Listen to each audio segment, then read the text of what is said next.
RCB SRH మీద ఓడిపోయిన top 2 లోనే ఉంటుందా అంటే ఉంటుంది. ఎందుకంటే ఇప్పటికే 18 పాయింట్లు ఉన్నాయి. దాంతోపాటు 1+ నెట్ రన్ రేట్ ఉంది. ఒకవేళ ఎస్ఆర్హెచ్ తో ఓడిపోయినా కూడా ఎస్ఆర్హెచ్ కి 18 పాయింట్లు వస్తాయి. ఎస్ఆర్హెచ్ కి నెట్ రన్ రేట్ చాలా తక్కువ ఉంది, జస్ట్ 0.3 ఉంది. ఎస్ఆర్హెచ్ ఆర్సీబీని 100 రన్స్ తేడాతో ఓడించినా కూడా ఆ నెట్ రన్ రేట్ ని వాళ్ళు దాటలేవారు. సో ఖచ్చితంగా ఆర్సీబీ టాప్ 2 లో ఉంటుంది. ఇక ఎస్ఆర్హెచ్ ఆర్సీబీ మీద గెలిస్తే మాత్రానికి వాళ్ళు కూడా టాప్ 2 లో ఉంటారు. ఎందుకంటే గుజరాత్ కి ఎస్ఆర్హెచ్ కి net run rate almost equal గా ఉంది. ఎస్ఆర్హెచ్ కి 0.3 ఉంది అండ్ అలాగే గుజరాత్ కి వచ్చేసి జస్ట్ 0.4 ఉంది. ఎస్ఆర్హెచ్ ఆర్సీబీ మీద గెలిచి గుజరాత్ సిఎస్కే మీద ఓడిపోతే మాత్రానికి ఈజీగా ఎటువంటి క్యాల్కులేషన్స్ లేకుండా ఎస్ఆర్హెచ్ టాప్ 2 లో ఉంటుంది. గుజరాత్ సిఎస్కే మీద గెలిచి ఆర్సీబీ ఎస్ఆర్హెచ్ మీద గెలిస్తే మాత్రానికి గుజరాత్ టాప్ 2 లోకి వస్తుంది.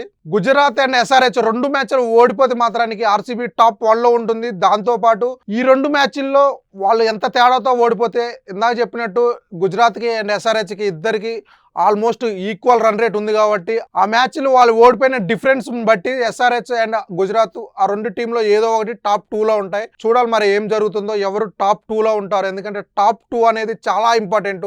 ఐపీఎల్ హిస్టరీ చూసుకుంటే లాస్ట్ లో విన్నర్స్ అందరూ టాప్ 2 లో ఉన్న వాళ్ళే. ఎప్పుడో 2016లో సన్ రైజర్స్ మాత్రమే eliminator match, qualify 2 match and అలాగే ఫైనల్ గెలిచి వరుసగా 3 నాకౌట్స్ గెలిచి వాళ్ళు ట్రోఫీ గెలిచారు. ఇక ఆ తర్వాత ఎప్పుడు అలా జరగలేదు. చూడాలి మరి ఈ సీజన్ లో టాప్ 2 లో ఎవరు ఉంటారో ఏంటో.